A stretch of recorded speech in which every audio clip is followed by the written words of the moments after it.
What's going on, everybody? So before we get this video started, just want to make a little intro.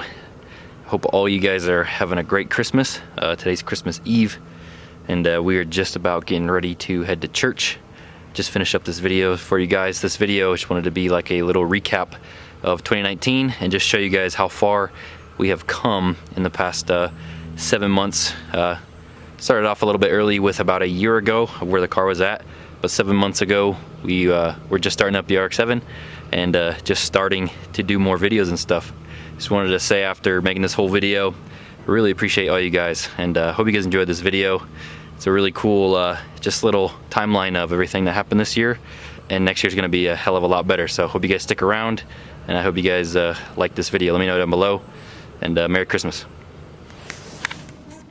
To start off, let's go back about a year ago, and this is about December 18th when I was starting to get the 4-link all tacked up. It was a lot of work to get to this point. I had to cut out a bunch of stuff and get it all figured out, but I did get it tacked up and all the 4-link bars tacked up, and I got it at the right height that I wanted it, and it was the first time in about 2 years that the RX-7 had an axle back under it, and I was able to push it outside and roll it around. The next thing that I started working on was the rear tubs and all the sheet metal work. This is April 26, 2019 when I was doing all this work on the rear tubs and the sheet metal. It was a huge stepping stone and a lot of progress. I thought this was going to take me a very long time to do. After that, I went about mocking up the rear fuel cell and getting all the fuel lines ran. That was May 14th of 2019. So I got that all ran up. So after I got all the fuel lines done and the fuel cell mounted, I was able to install the turbo kit and start the car for the first time in about 2 years.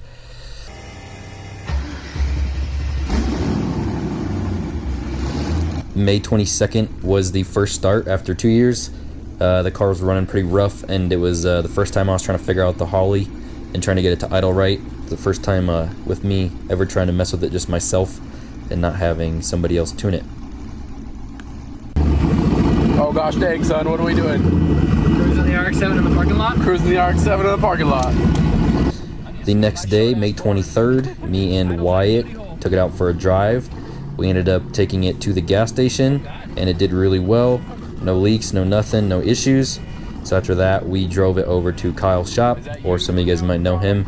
This is the Booster Boys. It is the first time that I ever did anything with my car and some friends in about 2 years. So I was finally starting to get excited about the project again, and started to get a lot of motivation to work on it. First time seeing the RX-7? Damn. Actually showed up at your shop, dude. It's finally running again after 2 years. Dude, 2 years, dude. 2 years. It still runs and idles a little bit shitty, and like my dumbass hooked up. This is supposed to be like PCV. It's not actual vacuum, and I hooked it up to the booster, so like the brakes don't work. I've actually never even seen it put together. Really? Yeah, because that's when you moved out and then you turboed it. Yeah, dude. Check out the rear on it. This next clip is May 24th, another day after bringing it to Kyle's. I got the trans brake and the bump box all wired up, and so of course I had to do a little test out in the parking lot and show you guys that it worked.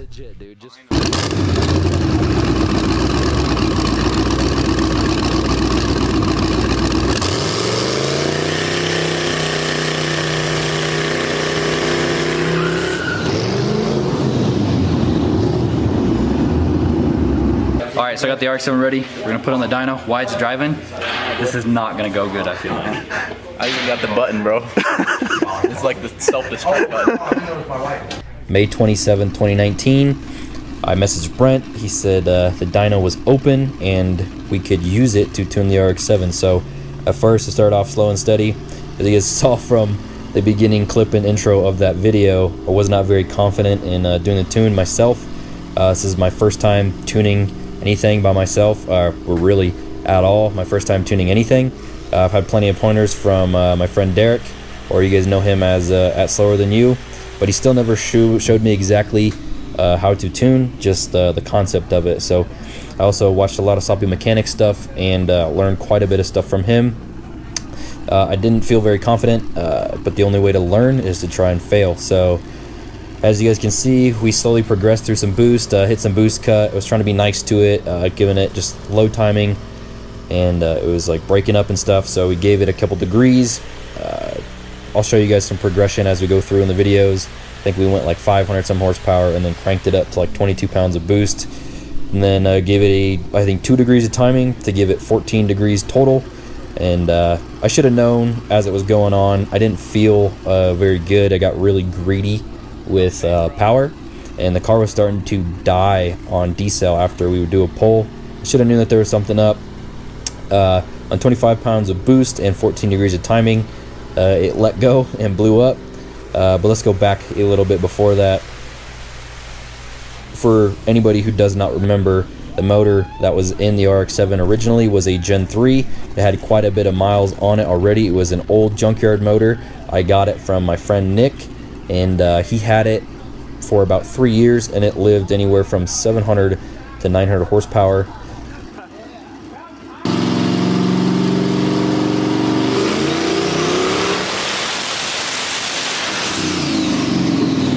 Like it. Oh.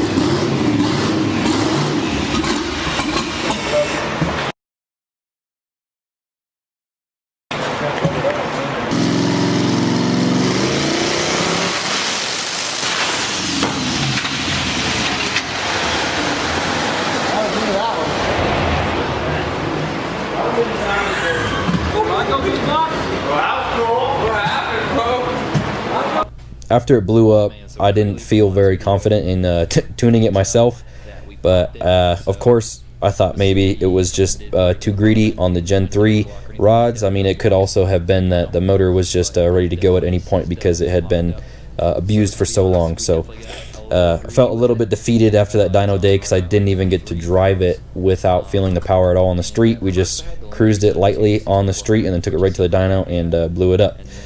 But in order to keep pushing forward and getting the RX-7 done for the season, I got excited and started looking for a new motor. After the dyno, we got the motor pulled out and tore it apart to see if there was anything that we could reuse, because that motor did have some valve springs in the heads and a nice cam and like nice push rods and a whole bunch of valve train stuff. It's a stock bottom end and it had the nice head studs, so I needed to take them out anyways. I ended up taking it apart. Basically everything in the bottom end was trashed. The springs were no good also. Had like some rings in between the valve seats, so I ended up not reusing those heads. The cam was a little messed up, but I was able to clean it up and it looked really good, so we were able to reuse the cam.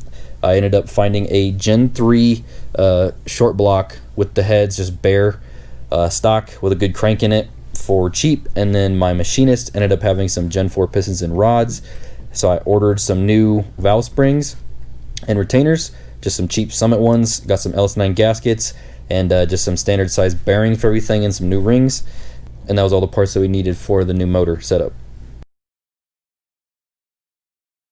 June 11th, 2019, Wyatt basically built the bottom end by himself. I helped him a little bit. In that video, you guys can go back and watch it. It was a pretty cool video. It's my first time I had ever built anything with Wyatt. It was the first time. I've never actually built a motor, so he showed me a lot of things, and he set up a badass stock motor, and we never heard it all season, and it's still in the car, ready to go. June 22nd, got a lot of momentum going. We get back on the dyno. This time I was a lot more confident with the tune. I took a lot of timing down low out of it, just when it's making peak torque, just trying to be easy on the stock rods. Watched a whole bunch more sloppy mechanic videos, talked to Derek some more and a couple other friends that did tuning stuff, and took some of their advice, and then went even nicer on it and took a lot of timing out of it down low. In the video, as you guys can see from the clips, the car does really great on the dyno. I was not greedy with it. We ended up stopping on about 15 pounds of boost, which yielded us around 600 horsepower. This is on about 10 to 11 degrees down low as it's coming up, making peak torque because those turbos spool up so fast. Up top had about 13 to 14 degrees of timing in it. I raised the rev limiter to about 7200. I was really excited because made off the dyno, no issues. The car sounded great, and we didn't have any type of spark blowout issues or nothing like that. Checked the plugs, they all look great. And I was really excited because we're finally going to take it to the track and see what this eBay budget setup can do.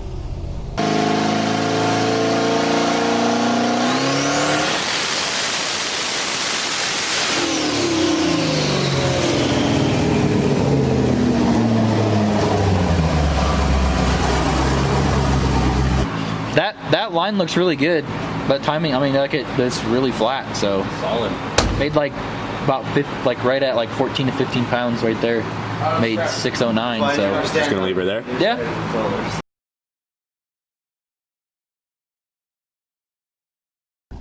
Moving right along, June 27th, 2019. First time taking the RX-7 to the track. First couple passes, I'm still trying to figure out, trying to build boost on the trans brake. I was really confused at first on how the Holly did it. Figured that out and kind of figured out the boost control. These are some of the clips from that.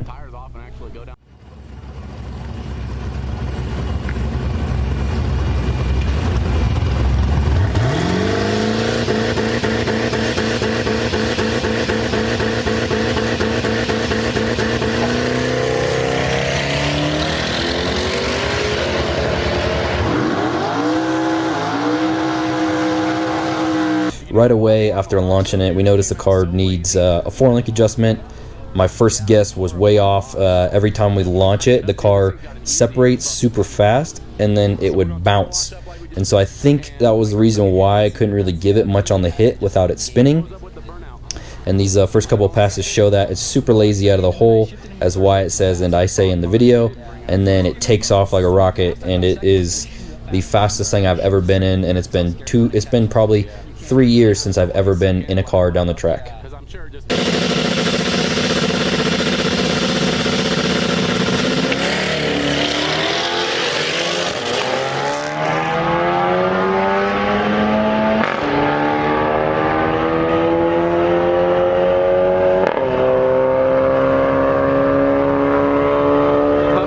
Don't know what just happened, but 13.2 at 71 mile an hour. I was really excited because the first time out, the car went 980 at 140, and we knew it had more left in it because the launch was super soft. I was really excited at the end of the video. After all of the hard work, it finally paid off, and I was finally able to do something fun with the car.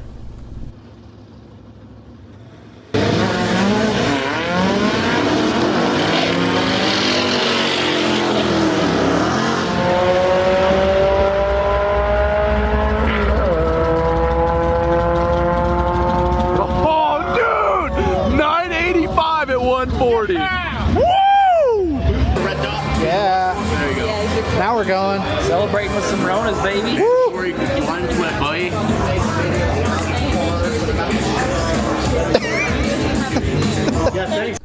Fast forward to August 3rd, we take the RX-7 back to the track. This is after making a 4-link adjustment, so I ended up plotting out all of my points and getting a longer intersection point and putting it more on, or right at the neutral / anti-squat line. What I was hoping that this would do is allow the car to have more grip. Here in just a second, I'll show you from the video, it did have a lot more grip indeed, and this is where we actually broke or bent the 4-link brackets.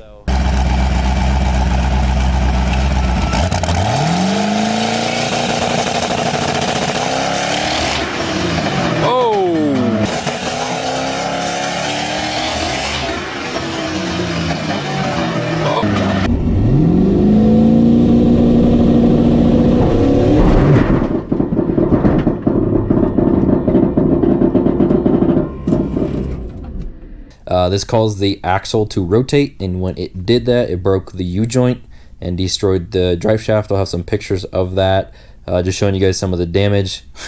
Whoops, I should have done that before I put the axle back in the car. I ended up chopping my 4-link brackets. Instead of sliding them through the tube onto the axle, I was able to just set them on the axle because I didn't chop my axle ends off, and it allowed the brackets to break and bend really easy.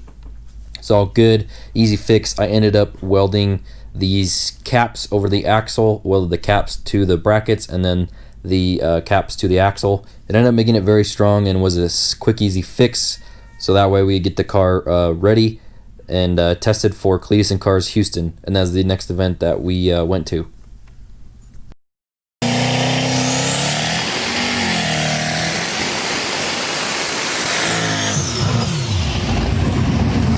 August 27, 2019 was Cletus and Cars Houston. It was a long drive. It was quite an ordeal, but it was an awesome event.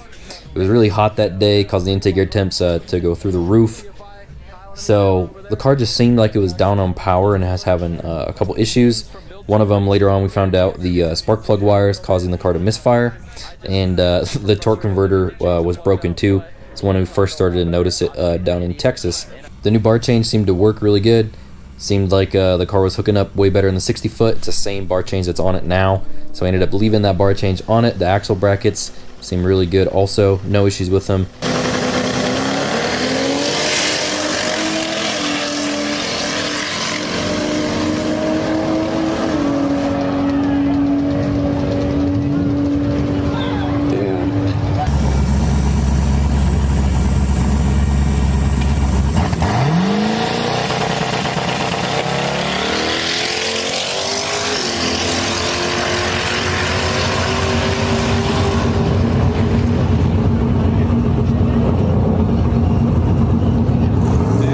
Kept turning the car up and it kept going slower, so finally after about 3 times going on the track, I realized there's something going on.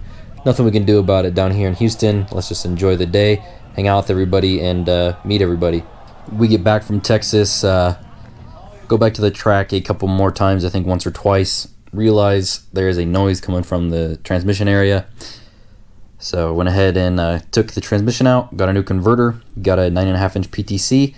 And also, when we were at the track and realized we broke the converter, we were having a whole bunch of misfiring issues, and finally decided it was time to swap out those Honda plug wires, which, if anybody's wondering, Honda plug wires do not work on LS coils. So ordered some LT1 spark plug wires. They're really long and they work on the LS coils. Got those installed and the PTC 9.5-inch, and went back to the track. The new spark plug wires fixed all of our ignition issues. First hit in the RX-7, which I'll show you guys here after this. It went 590 in the 8th and goes 990 at 96 mile an hour on the brakes on accident. Finally super excited because 5.9 in the 8th is an easy low 9-second pass, ran out the back hypothetically.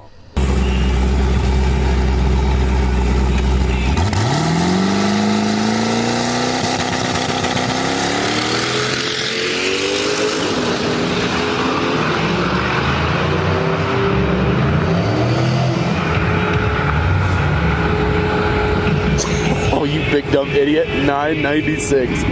Oh, he is getting kicked out after that pass, bro.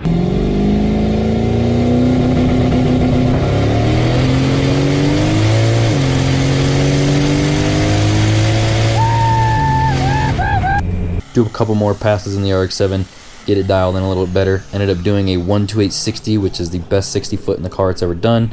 So the next pass, I decided to run out the back just to see what it does. I ended up messing up the 1-2 shift and the car spun a little bit, so it only went 9.7 at 137. At this point, we had ran a couple 9-second passes. I had a feeling that they were going to tell me not to come back without a cage. Of course they did. You all know that video, I'm sure, very well. Season's basically over here in Colorado, so I wasn't really too worried about that. The only other event that we were getting ready for was Ice Cream Cruise.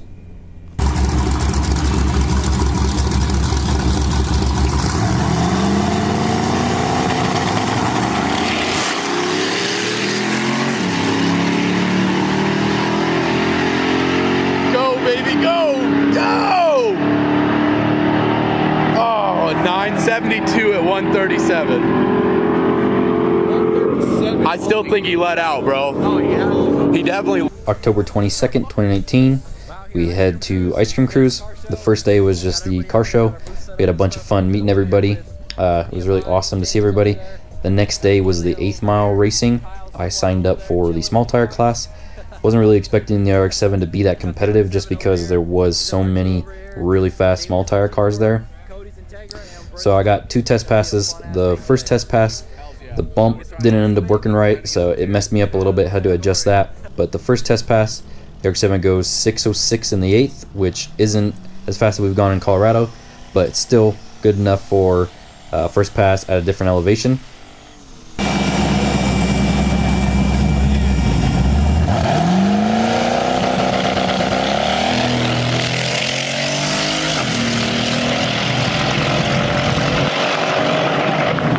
Hell yeah, I went 606.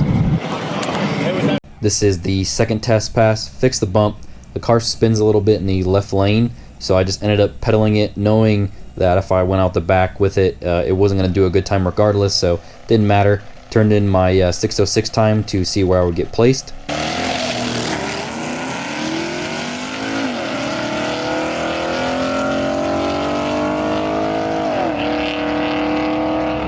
What the fuck, guy? First round elimination start, I get some, I believe it was like a Tacoma truck that was LS swapped, a little sloppy build kind of like mine.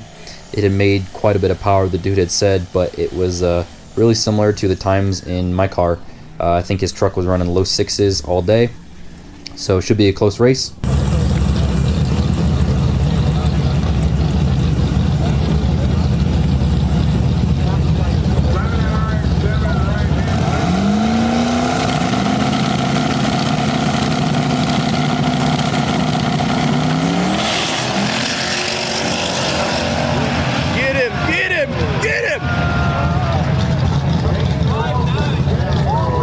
The RX-7 ended up going 590 and we get the win. Second round in eliminations, we draw a really fast Camaro. I believe he was the third or fourth fastest out of the whole entire small tire group. I leave the same tune-up in it, and I put 5 pounds on the scramble button just in case I needed it. The scramble didn't end up helping me. We ended up going a 585 to his 582. Camaro got the win light.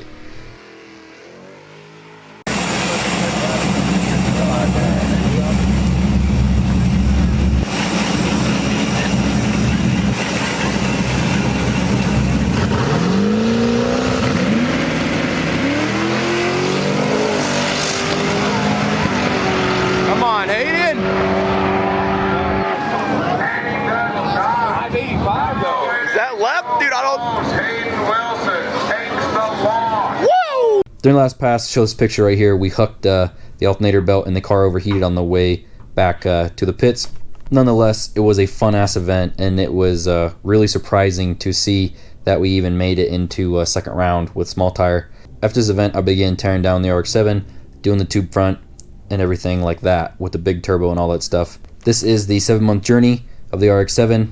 After this event, I took the turbo setup off and sold it. Also pulled the motor out to do a bunch of suspension changes and get ready for the cage, which I know everybody's been asking about, and the new turbo setup that's going to be going on in 2020. I'm really grateful to have so much support from you guys. These are the reason why we did so much in 2019.